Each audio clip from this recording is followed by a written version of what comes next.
নির্বাচন এখন দরকার নেই, আরো 2-3 বছর থাক, দেশটা ঠিক হয়ে আসুক, তারপরে ভোট করা যাবে, সমস্যা নেই। এখন ভোটের তো দরকার নেই, দেশ তো ভাঙ্গা শেষ হয়ে গেছে। এই ভাঙ্গা এটা গড়ান লাগবে, তারপরে নির্বাচন করা লাগবে। এই ভাঙ্গার ও ভাঙলে হবে না তো। কি কমু কাকা, কোন দলের তো বিএনপিও দেখছি, আওয়ামী লীগও তো দেখছি, আমরা বয়সে দেখছি, ওই একটা তো ভালো না। মানে বর্তমানে ইউনুস্কা আছে, ইউনুস্কাই হোক, সমস্যা কি? ডক্টর ইউনুস ভালো তো, হ্যাঁ ভালো লোক। আরো 2-3 বছর থাক, মানে দেশটা ঠিক হয়ে লিখ, তারপরে এই সরকার অন্য সরকার আসবে, সমস্যা নেই। ইউনুস্কা 5 বছর তা হোক, দেখ না, সবাই তো মনে মিলেমিশে দেখ, সমস্যা কি?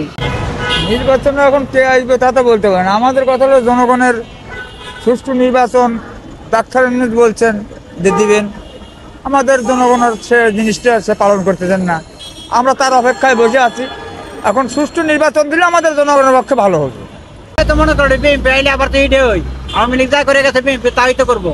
বিএনপি তো আমরা পাইছি, আওয়ামী লীগও তো পাইছি, এরশাদেরও পাইছি, পাইছি না তেমন তো কোনো কথা না। তখন তাইলে তো একই অবস্থা, তো একই হইব, তো দুই নাই। আমরা বাজারে গেলে অত মানে 500 টাকা লয়ে গেলে কিনতে পারি না। এই যে মনে কিছুদিন আগে যে বাজারটা গেছে, 500 টাকার কোনো মূল্য নাই। তখন তো যে কোনো জিনিস একটু নিয়ন্ত্রণে আছে, দামের মাঝে একটু কম আছে। ভালোই নির্বাচন হওয়া ভালোই, আশা করি ভালোই, এই দেশের জন্য তো ভালো। সুষ্ঠু নির্বাচন চাক, এটাই তো চাই সবার কাছে।